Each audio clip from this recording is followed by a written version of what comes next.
my decision. Take my heart and reveal your true vision. He's my life and all that I give. I worship and praise you as long as I live down. I need to find your love, find it at home. Shine your light, Lord, I never feel alone. Jesus, my Lord, let me seek your face. You showed me love, the mercy and grace.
Sweeter the victory.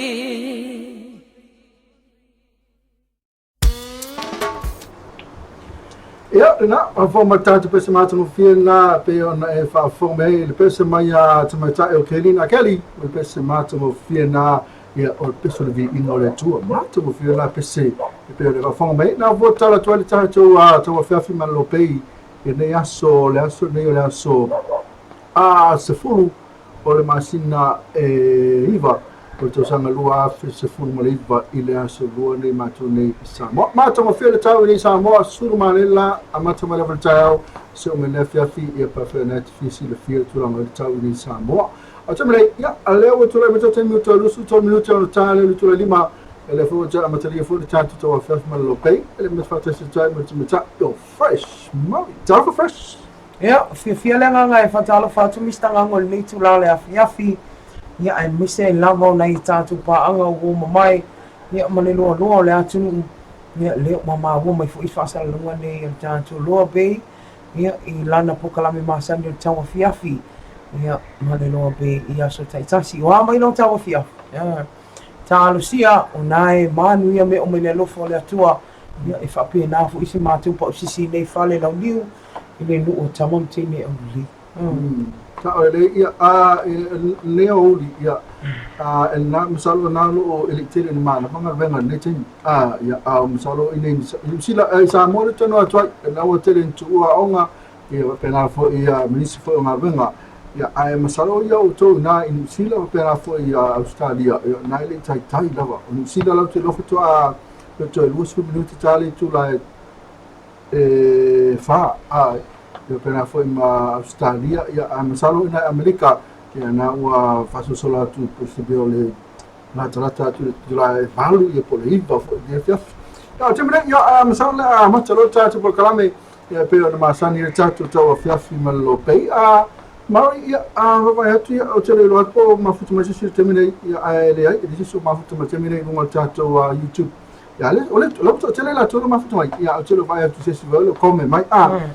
Masalo la tau tu la ngai tatu tau ia pula fistura ngai tatu tau ile so pena família so tau ma. Ja, ona ole tau lo tanto tau fazing to wai. Ja, ne ya so ia ile vai tu wai email no tu wa. Tau ina fa tatu ia ne mtau po ile mo fam sinonga pe na wai tu ne ya so. Ia fai asina feo lolo fo i nai e tātou tala. Ia, e te whaafunga mai e te mia tātou news po tātou tala me Samoa pe on lango ina le ako group. Ai o se mea whaafunga, se whapaponga nei o tala o tau pe on whaamawina, e le ofisa o wa ai tau. I le aso sulu leo Setema, lua festival maliva. Winga le tau o au sa video le matau polua nga invite to elango lo of TIP Samoa. Pe ta ia sa vai ngof ta ia ingo sa video matimo lo ta oto le sifo le atunu. Mo o polu ila so fa solo to el poana nei matu sifo fa le fa pia nga imanono e awa oa mana timo fa awauli e ta ulu va solo ai. Ai mo ale pata sa fata si uma il fanga e ufitia sa vai nga le langi au matimo pu e ono yai. Mo sa vai atoa leo fa pia matalo tau e awa oa mana timo fa awauli e ta ulu va solo ai fa solo tuai il poana nei. Ai mo le aso ai a taiao le fa pea matalo tau o le ale le winga tau se i vanga na ai nei timo pu ioi. O suia inga na o tala tau e pe on tuna mai le aso ia pe o na sau ni al tanto ofisa o vai tau. Mo le anga faftai nga winga fai pea al tanto ofisa o vai tau mo ni no o ona o le nau ina ia sila fia ia ela tunu o ia vainga uma e anga i le tau. Ai wa mafai ona awina atu ona le lango ma le anga le mai ale tato faltali malo no meritasi o le Skyview Villas ia ma le lato the well venue mo so sfa mo moinga fa singa fa iponga ba pina ia asi el Facebook page ale Skyview Villas ia e mawai ia so sfa talanga. Alo, malo ina o fa fonga mai tatu tana tau e disi mela pole mai fu le tatu tino Samoa ia le fa longo atu ia lo makwa seki lo val tau il poana nei fa pana fu mela so tau e le ni mafu e le foi ni lo longa e le foi ni fa pe on fa longo atu ai a ale sa nei pi ala mai o fa ni singa pisi o tatu tau langa nei so ia ona o le telefone o lo mata te vi cover mai tanga te vadele i tulanga sa ia i le te wila ia e mese fo i talanga Pasifika. A matana wawa ele pisi o au nanga fo i o pisi nisi ma ele ngate lea i o company fo i o se wawa ingana i pe o na se tue fo le tato freight class i le afiafia na le la i la uria na la. Whai o se le pisi o wa ingana i le telephone container na futu ata nuu mai i sa lau i matu i tono lo warehouse te le la wana le freight class. Ma ne ia le tumu o le ma le sefe o loa ina mari le ngata foi le o le kele le warehouse le se mela tu foi fafo le o te fa le tonu ia o te le ia fe na te mafuta mai na te fu e tau mai ia e ne fa moni mai na i sila ia pa Australia foi ia nana tu atu luna e lunga tato a video na ia pena fi mo numero de telefoni na e ta ia peti sua foi la fo me o fa mori danga le fu la ka fo le loto ma tira to ma pe an fa tu le o mai a te wila mai an tu le vivesi fo te wila la to ia ele vai al to hotel o la to ia na fa pe no malanga mai a tu mau ia alea ua tu lata mai le asfa to fa now se tasi ni aso is fa ta ua ma tua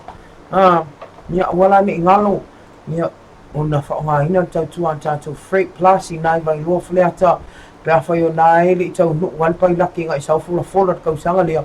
ia nai le fo mai o si tau fa mama avinga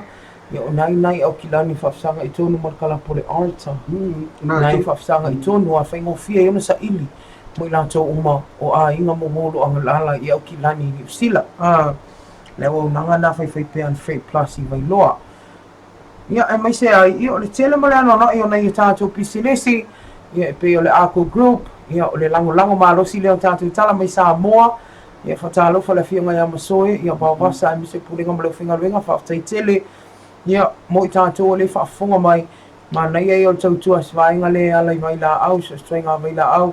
le ngatai leo fale insinia o lo iai malantou ta avale na o whatau ina atu i tautongo o fie mai on toi fausia le asi ai vai tele le lantou company au tawhatonu lava le big bear i nai vai tele pe asi lunga le lantou Facebook page o le ako group i vai tele ia o le Fexco Samoa Limited le fionga ia mulipola na rusa muli o ia le pulenga mlau whainga luenga whatalo whatu neitu lao le awaudi ma lo lava ngā lubua tautua ino le atinu ia ila au tofu i tautua ele toi tau whailo ma na tua ia whai o a inga i whafo lafo mai lau se leni i se awale silon saunga le mu vave toe whaatuatua ina e pei o le Fexco ia po le Western Union pe na inoa i tua tele ia le ngata fo i leo au se leni whaaliuina ma nei le currency nai tu inatu ia wā lava le whaaliuina au se leni mai atu mamao. Ia, Cafe La Tirano, le whangaluina whalatua ia Lucia, ia e maise o le pulenga ma le uwhinga vinga, tautua ina le atinu e ala whale ainga le Cafe La Tirano, au te whatonu a le Fexco, na e whaia la whainga pa angana ma le Fexco, a whape te tau mawha ina le Cafe La Tirano, tapa sau voucher, ia e mwhai una e alunga tala i lau tupe mai au tādia ni usila Amerika po whea lava le atinu i se rei te sili o le whaamlia loto mo oe, whainga pa angana le whatua wha mai el masino te sema, I lona whai unga. E re ngata I lea on tātou MS Rental, le whionga I alo vau, ma lo lava le tauatai, ma ia lava le pisi si vaenga le an pōn mlewa alele, ia ma lava tautua ni ala tunu umantua, ia e whai loa le MS Rental, ia le whaptua na e loa atu I nei, ia ta avale rent, o na avi ese mai le alo vau, ma lana o whinga vinga se lau tala mai lau pili, pe a whai e te alu ma tau le LOABAY, o le LOABAY na isi la fia ile o nanga le MS Rental. A wala ni ngalo, ia pe a whai o ina, ema langa mea tunu maolo, ia le lato ofisa I nai mlewa lele. Ele ngata I lea, le tātou motonga, le whangaloina le whionga ia le alo I tanga moa su whali, e mese o tātou company, wa loa tau sanga o tau tua mo Samoa, e ala I whalitani maa lo, e mese la wale tu tau mea whale, pe a whapea o nema whawhusa mea lo whamu e pe le mamae, ia o le motonga lava le tali mo o ina I funga le ia mese o lato ta avale tongi pa u fo tau o lato ta avale tongi ta avale ana ta mo o e malo a inga so stemi ai le ngata la ilea ia o le tatou vai lima le pia ia alo tunu o ia no dua I fa vai ina I Samoa ia ma le lato moto tau ave tau mafa pule so stemi awane I pulea oe le ava ia I pule oe I le tau mawhaino le ava I pe o nao mai le tātou vai lima. Le nganta I lea o le tātou Freight Plus, le tasi o company le o tu mai tau au ia I le whaangaloina ia le tau tua le Freight Plus ia e pe o na lawi loa ia e misa I nai New Sila pe o le whai atu. Asi I dunga lato Facebook page le Freight Plus e te sila fia I wha momongo o telefoni ia e mese o vaenga o mai nai New Sila e lafo ina mai e wha momoli ia mo se tau whaamne loto I Samonei. Le nganta I lea o le tātou Vivas Boutique, lango malo se o tātou tali ta alonga I so se teimi, so se aso, whatalo whalwhaltua Maria, a wane ngalo a whapeo sa ilia so o whai poipo, e mwhai una suihina le piva mo oe, I se tau, ma se skaili e sili o na malia I lo fina ngalo. Po le tama, po le tamaitai, ia o mawhai lava, le piva o na tautua mo oe le ngata I leo tō nginga, asi ai o na lala I ngai sa le ufi ma tonga fuafua, pe asi lato Facebook page o lo umawa I numero telefoni na, a le Pivas Boutique, e tali mo so mana o ngā tau la e. Ia, pe isa mai ngō, o misi a tia, o misi tangango? Ne, ia nā rito whamana tu lawa le tātou whapupo atu le tātou. Le SAP, Sambo Stationery and Books. O le afiafi nei o le mafuanga leo le vawe au ina atu tātou pukalame ia o le afiafi nei se tase wha moe le lango marosi ia tātou Sambo Stationery and Books ia o le whaangau ino ina o nei o tātou tangata mo o lo whai ati whanga pe o nei tātou ata leo take home pay ia o le premier le po nei le afiafi nei ia o le amwhai o na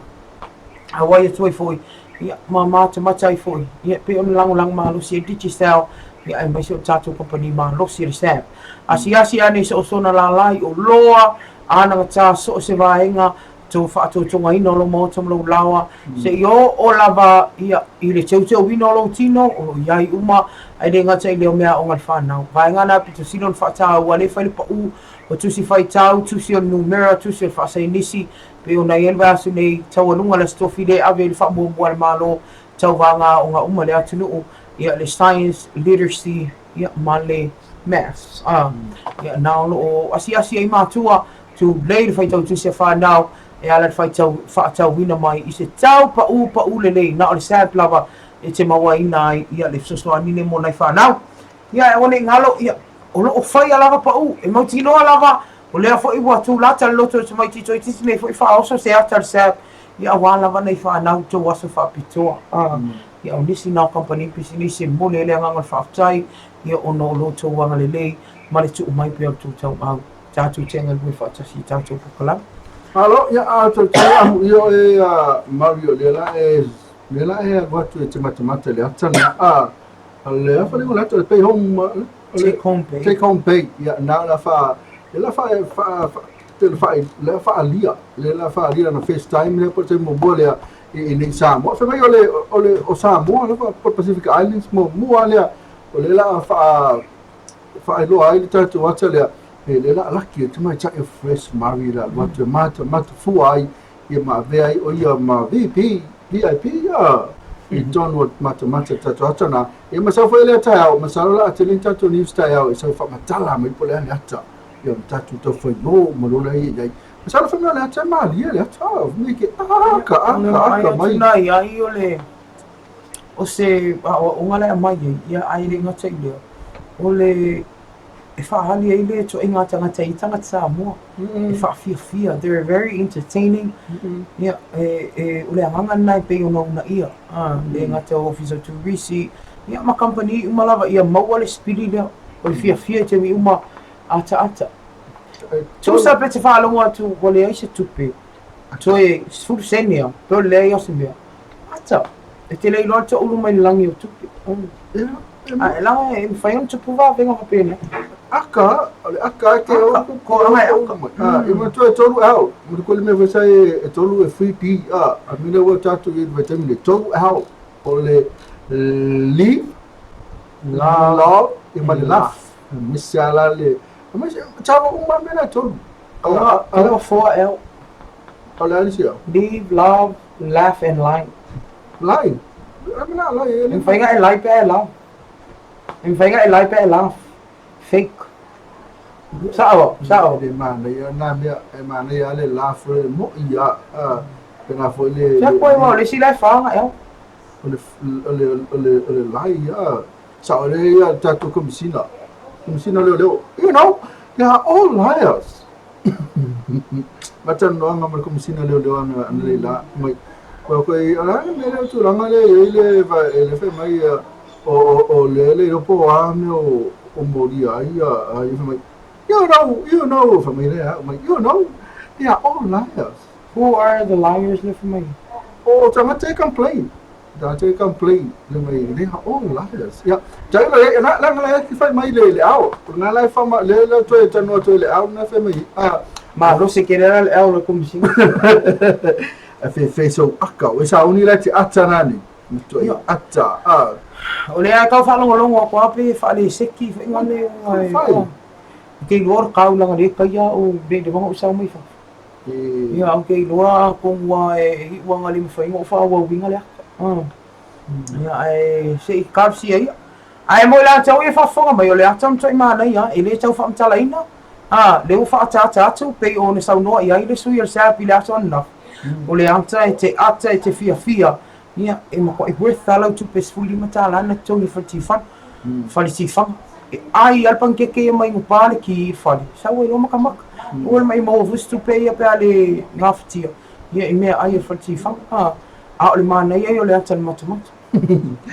e te fa para tu ia le tato address le tato freight plus ia mo la to ia le alafu me la to fa mori e mbolo tomati o le 1 pa 14 East Tamaki Road _ na Papa Toy New Zealand o telefoni na o le lufitu valu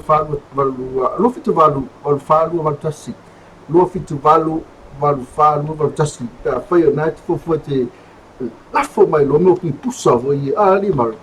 pusa nga ia a wa fo ito mafa ia me lo fo voi ia ale ila to tatu tomati lo tomati a te mare lo mo che fa lo mo che fa so tainga e mara fiona ya tu loma a Ramona io le suile o le tatu freight plus Mari ele fa te mai te Mari ia si vakaro fai foi le fiona tu loma como mo le lama e ia tale nga fia ia fa talo fa tu ai la fiona tu loma ni tu la fiafi ma lo le tawa ta i o mai ia ma lo se ko ma lo na do mega ia bai mo ma ngai bai pa ma lo lava la o fiona tau tu ina le tinu e ana tata o nanga ma tango fie ia nei tu la le fiafi ia o te iloa o nā fo ia nofo ai olo lava fionga pisi lava tele o tātou uta mai New Zealand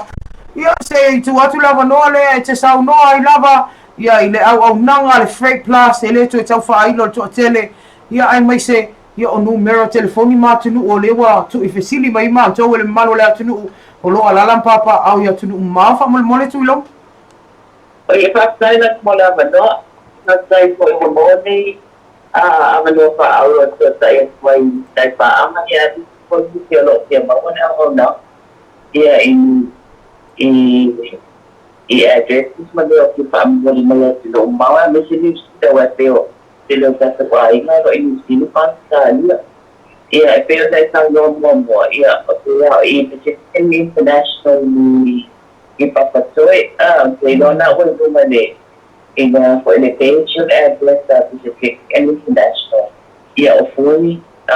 Robin Nashu ia o ia lo faatautai mai le tulia lo fai ono sai wai le tele o container to faamoli le lo faapea le matou releasing nei i Samoa. Ia so ile flyway international la tau lo faate o lo tele Samoa air freight mai sila e utilami tava. Te o te taimera tu umatule mo address California agent ia. Ia pena ko ila Christchurch. O lo ia ilava na agent la ia apply si o lo e te mai containers wile te sa ua pe o lo tamai si i ia pole isa po. Ia te ina lo pai na tau ina o na mai Christchurch. Ia o lo ia pole e Wellington de. Ia o lo whapena ku ina mau mai ka mo ti nei o tato ai no ia i Wellington de. I'm fayana we fe o mo te do ia rapidi i o papatoe ia mo ni singa o lo pia o mai pa mo mo i posta pale con container ia tu stilia o ya fui o rapid ko ina su ina ta feto ia mo o mai sa ia stilia ia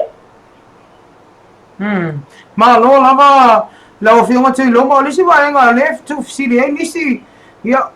mafai ona mai ai o le ia ona pole tele ana sa wata vale ia e pole a foi se tau fa ita ia mafai ona wina mai vale mai New Zealand po Australia fo ia te tu la ni ta vale me velo o mai ni Australia ia o cost na control mai New Zealand Australia fo ia o alta o e alta esta vale te leo ta vale fo i dona ele volume ta vale not the way but the volume o meio tava o taula manga mai di agent lo in New Zealand no papel chip mai ei ma lo lava ia manga nai sisi vai nga te lo ia no e ta o nai o le atu o mai dunga tanto o penga fai langi ia tanto fa mau ne pe no siringia o le vai muli fa mole tu lo ma po le ale umi e fa atali ai foi le fa moli po le me fua ile tele pe ya o le ale o la te tawal ifa mon o le ase umi en fa ona fa atali e tangata ile au mai ngal fa moli le mai New Zealand po Australia ia o sa mai New Zealand it every other week to send ata no mai vai atu vai to po ai to mai lisi vai atu oh okay pa turn around ai vai le fa New Zealand ia o ma to foi ia pe ia dele sabo do mai ia o fix plus la vai mai tuana so ala to fa ia pa pe na po ia to e fix no mai o mai vai ia ke na dia ga yo se pa na o mai ga itu ma to fix ina ia satisfied ia tato tamasa ia mai te foi ia customer tamato so fa peo na mai vai sai tasia na to e freight ia o ti freight ma lo lama te on sai mai ana sai le pita no asu ia po moi na te meo oh okay ia fatalo fa tu lo fio ia ma lo sai fo mo ina nei tu la le afiafi ia se sa no ia lo fionga e toi fa popo foi ia le sa no mata mo fia le fionga ia tu lo ia ma no lava sai ko pa kai ko mo ia mai ole o ma no me ko ni ya pero siga pia o ya no tu kan do pia o no ai no siga o mai ni pa loka ta ko na pa loka o ko ile mo venga ko na na pa lo do ya me cha ko wa no ko na ni siga o ke hore o ko mai de karan ko pa ro pa le ko pa ro pa tu ante ko ma nai ole sa o ile wala tunu ia me si mai ngo fa muia e fa mai ai na tan no ele na ponga o meia pa wa mai no na Pacific and International mai ko to ya ta wa so ya ma ko pa ya ba bi a to mo ki ya ma me o mala me to pa ki moi Te no ia wa lama fai fa tan no ole ngala ba le fia mal fa tai ino mo fai on ta ngal ru fa ta si foi ina ia ina tsoi la o na ngale fake plus ia mo fai sina lo ta tu ai tono la tinu ia le fa wa lo fa tu ila foi ia le to telo na yo ta tanga ta New Zealand me se Australia ia ole te talo la vai ia fa mo ia le tu ai la wa fiona ia le tofi ia me se fa ni tu ai tu lo ma wa la va ia le ta company ia toi mo se si ona fa poponga tato fa tatano nga sembe luma ai mole afia fine alo fa tele atu fa soi fuia Paro pa sai la mai ia soi fuia fa mui soi fuia ia le na ua fa fonga le atu no i se fa tatano nga mata ngo fie ia ele ngata fo ia ile afionga tuma tai pule ya tu iloma Ramona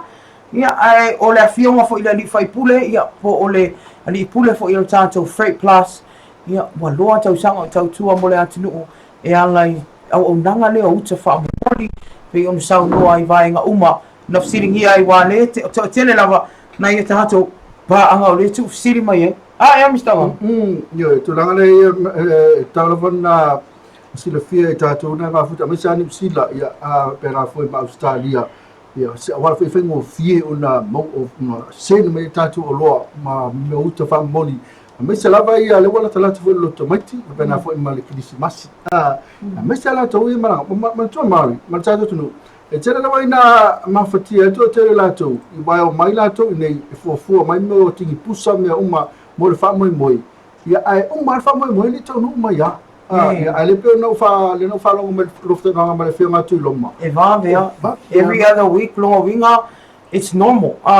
ele fa pe e fa atali le sima sina pe sa se va pe ai because o me la fa sa no tu loma sa ele o malo lo va ata tu no por sa mo e we sa ia la ngata foi leo isi company pe va le pe e New Zealand ia ma le Virgin e ma fa ia ona o mai ia e pe ta o le tele fa mo le fa ngai na ile a o nanga tato company va lele a lo tu no di samo e wis wa tu vai to your freight plus si ea kako per si mal ea kako no le vani monimo o la wele ele ya mal sam ya na ya na to telefoni na pe on ta watu ila foi o le sala mai foi ele filma ya tu loma tato no mena ina sila ale foi fa o mo so fa tano ma filma Famui la o na ia famui tu tau pol kiki po le sao tangata ia awane i tia ia lana ia tau pa lo tai i le lua fero tasi i lo to e mamao ia o na fa tau nuina fo ila ia le ia a o le nganga nai pe o sao no ele fionga ia famui na ia mo ila to o leo lo i mi sila ia ina ia mana tu pea Wala o fete fo muy tato awala. Nga la fa ka ai ki vestida fo muy la awala I fala ni ya ai masalo na la tu ila vale flo mal tofi ya ele tu la mai tato awala ya fai ai yo ki lo tomati ko si ya fai yo lo tomati porque si mas fo ya ko ya moni o mena la wa ngase so ai ole so ko le ko la wala yo le wa la ki au no ka le mai ka ngase ku do wala ku mangoi ka fari ko ngoi fa pe fu da yo nisi ka lu fa na me ki ai la ka pipi ri ngori ka fi fa fe ya ole masa o to tera la to ngase yo no tu la ngol saluku ya mal tefu ya ngase fa do ba ya tamre ya ole tato address na ale tato Freight Plus ole 1 East Tamaki Road in Hunters Corner Papa Toi Auckland New Zealand ola tu numero le tevili pa fa na tima futu mai New Zealand ole o no fa iva lua fitu valu fa lua valtasi o no fa iva lua fitu valu fa lua valtasi so ta ile fionga ya o ile ta ile so me rapid na chiu ya oko kai fai mo fie ya na pena e fa fongo te na tai lua fa ya so sawe tato uta mawale a tamane mari a masala ka fa so solatu ya itato news masala to statu fa tano ma timini ya o tatu fa tano nga news o le Free Plus plus ya te no la mo pisi uma te lo tatu company o la va sa ya no le fe ngai ma fa moi i la fia fini so le telo tano ya wale van la fi mata le ata tamane ka ko tatu break ya statu peste pena va ne tatu ka fa salon pa sinisi o i mai ia e whaafonga lo te matea Fresh Murray ia matatu news ole ne aso. Tongko away? No kau alu so lea ki o whi mei tongko away. O vangala po. O le vangala? O ia ale o ia ko away. How'd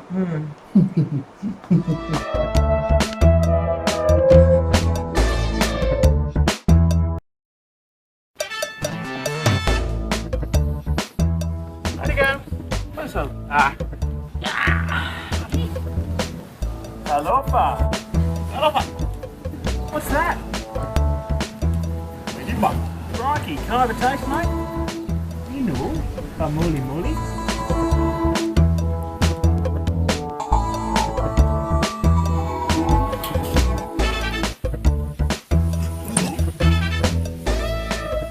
Tough tight. Very benign.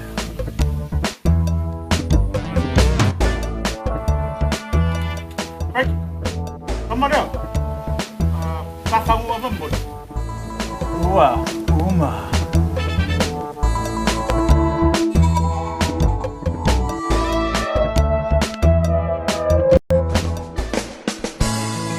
There's no other views like the Sky View Villas. Perfectly located in the mountains, 800 meters above sea level, these beautiful self-contained villas have the perfect balance of resort and island living.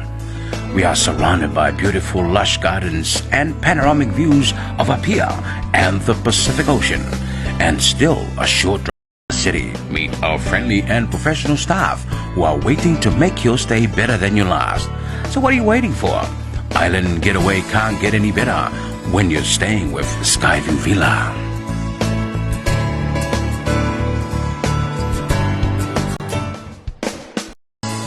Malama lele ia inga matulanga manaumia mo le fao inatu le elitisi ilo maota po le business. Olatus, oi kia umorolo. Oma, ko ya le kisi. Oi da gwa no fo. Wa ya fai modi fai le sing. Ifa pe kai wa so sisi ngamia. Ia, ma fai modi fai long le sing ifa kanga la kula fo le tisi. Ka sa inga pe vika wa ben ka oi kisi. Okay. O me fui pe.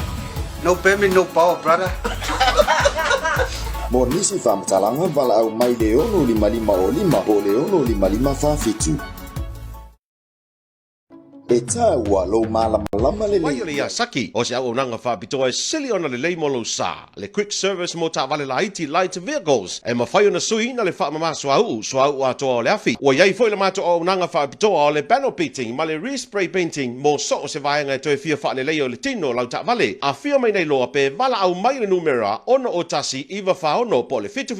tasi fitu ono wha. Le ako mo...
tumbu ile fia fia lenga luenga lau tautua awe itai wa fia fale alilifua mali eto ufama loleta wa ele ala lama ineto lela au loti te mala awina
ia te ole nganga fia i toi whatalo whātua nei tu la le awhiawhi ia i la tō ne mā ua mai i tātou pukalame nei TAUAFIAFI ma LOABAY ma lo lava le mawhita mai ai usi mai alau whaafonga o si whaapoponga nei o tātou tala mai Samoa e pei o na lango langa malosi aid company anga lelei ale Ako Group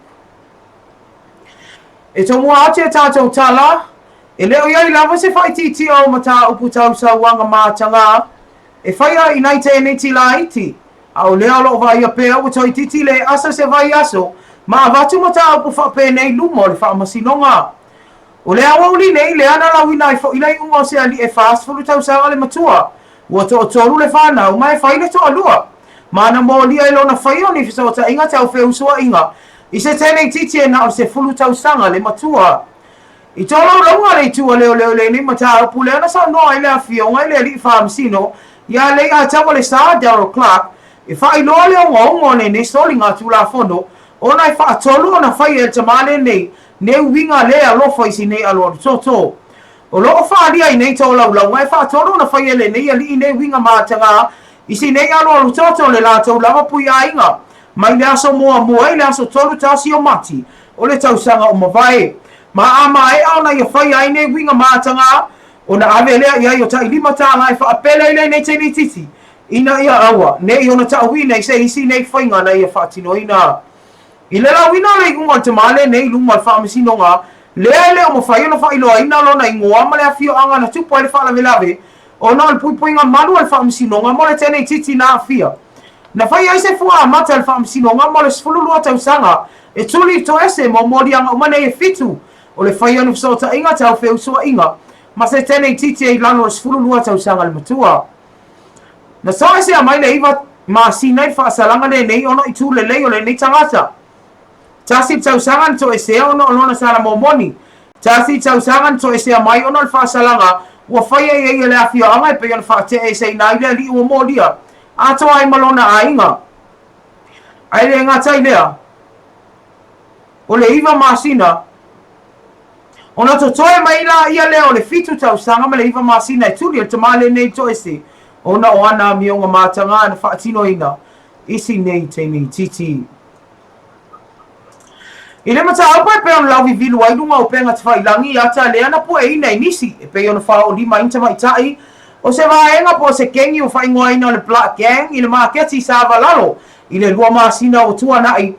O le tai au nei le ana tutu la i eita mai tai e toa lua o le vaenga le nei luma e whaamsinonga whaitu malo e tari o la murianga. E leo mwhaino whailua ina ingo i la wanei ona i lalo umata i skulu wāru tausanga le mātutua. E pe ona whonga ina i luma le whaamsinonga whaitu malo. Na i o ina i la wanei o la murianga o le whao lima i no whanga whaitele. Ma watu ina atu aile la wina o la ue iunga i luma le whaamsinonga mo tupulanga po le Youth Court i la susfulu ono le masina fōu. E toa tasi lea di alvaenga le nei leo lo sa ilia pe leo mai le mwhaifo e ontu la i luma le whaamsinonga le tae au nei le pe ontu ina atu ai se tusi sai. O le mata apule nei na whaiti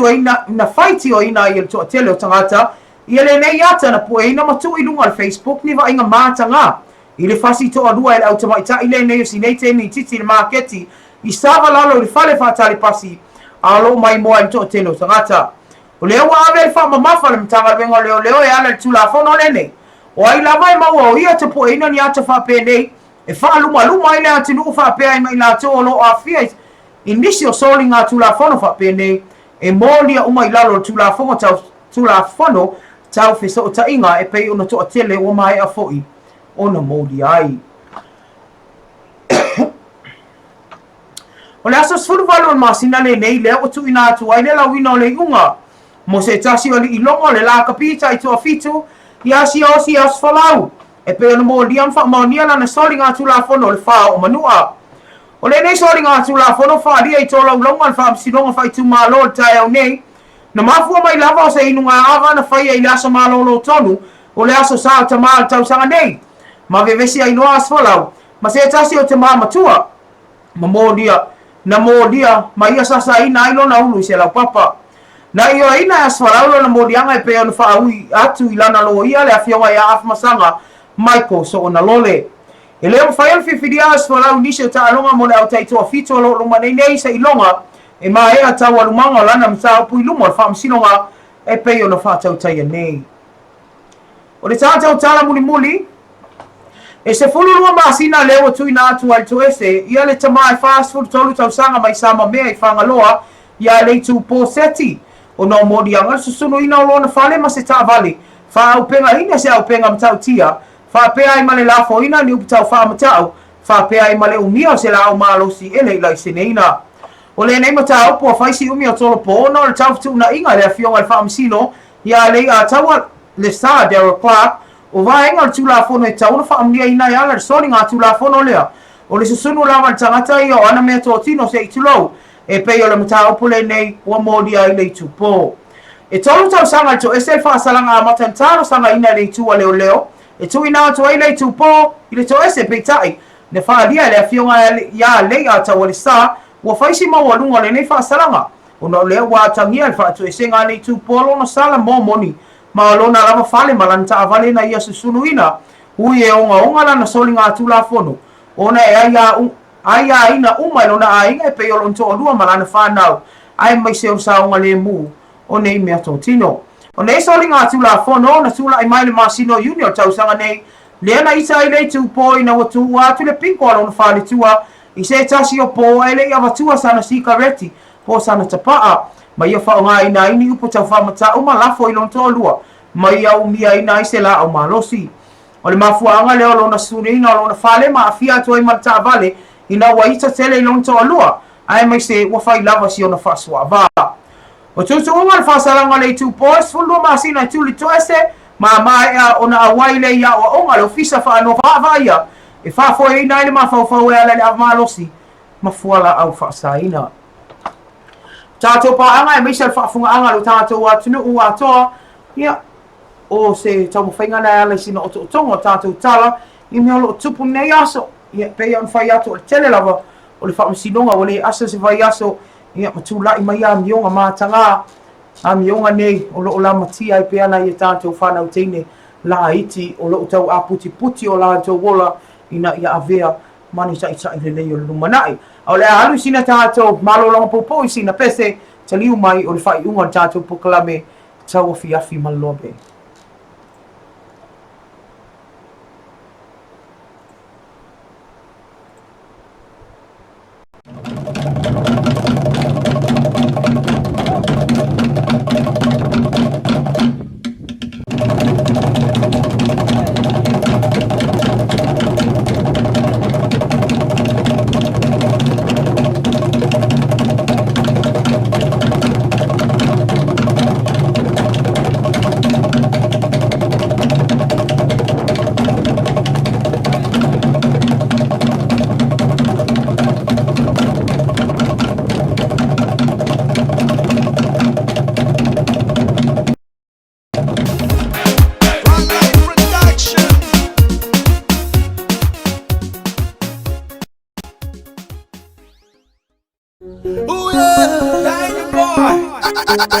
Stable is a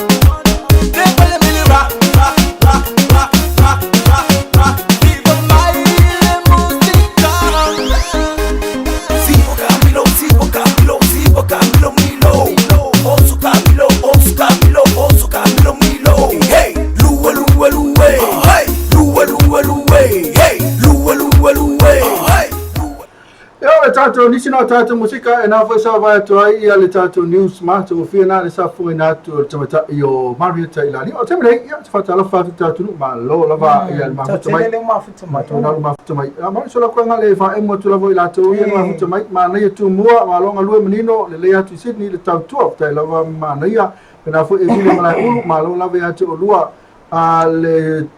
tautua fa talo fa atu Marietta talo fa atu ngamo fa tai lava e vile sini va tava sua talo fa le lua sa se lua ke pi en Marietta ka place na fa ka laisa fu manguia pana ngango en sis Marietta fa tai mo pokalame o kalolo lemi to la fala talo fa se tasi na lau I loa I talo ngala ka pi na vai taimi ma lo lava ia te brother e ba fu mai ma lo ngalo sis fa pero so ia pena visini va ka mais ka ko pese Filippo la io singiva. Filippo la I mai talo fa ma lo tua ia e vile le ma e pese mai sta. Ti lo manu nga mua. Ti lo manu nga mua. Ti lo vai ti lo manu I. E vile mala ulu ma e pese senior so sio Colin ia sio lo fa talo fa pro per foi ia sis Mary ma lo la lui e ni asto fa manu ia pele tua lu sunga. E na la to ia lo comment mai ia au te lo atu ia la tu mari lo like mai mai fa fitai la vale ma futa mai tama ia Paulo vas mai me na fa no fifa pa eu ti o si uso na ia o lo mai to to ma se le sona ta ua tele o se le sona ta ua le o fa tu e le suma ia le tu po e me se la vale tu pa ma lo si ona e fa ngale pa ma le ita o le mai leile al fidi e se le vale ia toi ma fa wi fo ngale kasi al mingu ki o le au nga mo me to tino ia e me se o le sa o le mo ro to o ma la fa na te le ia le sana al ma na ia fa toi senga le tu po e lo ai o tanga te wasala mo moni ona o lunga lava le ava pe ona va tu fa tuanga awana I pule le ava ia te oe ai pule oe le ava o le ava na o le fa ma lo si o sina mea ai wana I over wa e avea I manga sala ia mtula I mai loa ia to inga fa afita o di ese e pe ona ina mta o pe sa no inga mo sa o le o le o nga sili le mo ta to le tu pa ma lo si ia mo nisi fo ia tina wa ia tina ia e malo lo si atu tama o mo kwa wo fo ba ni asi kaleti so le ma fa ka ke mo fia ulo so le ia ai sa o mari ia o ai le ngata fia ulo ia ai o la fu o ia na fu ta o mai marwana na tu to mi nga mix ako kamanga ia o se le sona o nei ti o mai ma ia leita o mai maul fale le ese ka vale ia le ko mo ma ka mai ta se me ma salo ia mari fa va to wow from Maria nango se kia uro manguia pokalame from Tasmania Australia salo se pokalame na nei tu tongia pe on failo atu te fresh Mari ia le atu vo le tatu pimia o le tatu movie me on take home pay ia la failo nei la fefine ina cinema ina tauranga atamre ma tau Mari pena vo tatu tunu ia manuia tena fiafi ia masalo la so tau la to mata to pokalame o tau manuia te masani pena vo ma tau fiafi la te masani atamre God bless to fast and forward ia fatalo fatia mo e vanga e au e Michelle Tom Joe ia Sio Tilo ia Evile Filippo I love you all ia o tātou pa anga masani lava nei ia ai ono nai tutua ia fa malua tua ia lela fa mutan tātou pokalame ia manuia tele afu fuanga lo feanga iai ia ma o tau alofa tele atu fa manuia le tua ia te utou mutou ainga fa mangalu se upo le tau tamali tātou toi feiloa I sa so I luma ia I le alofa mleanga leo le tua ia I multimi nei tō whaseifua Whaseifua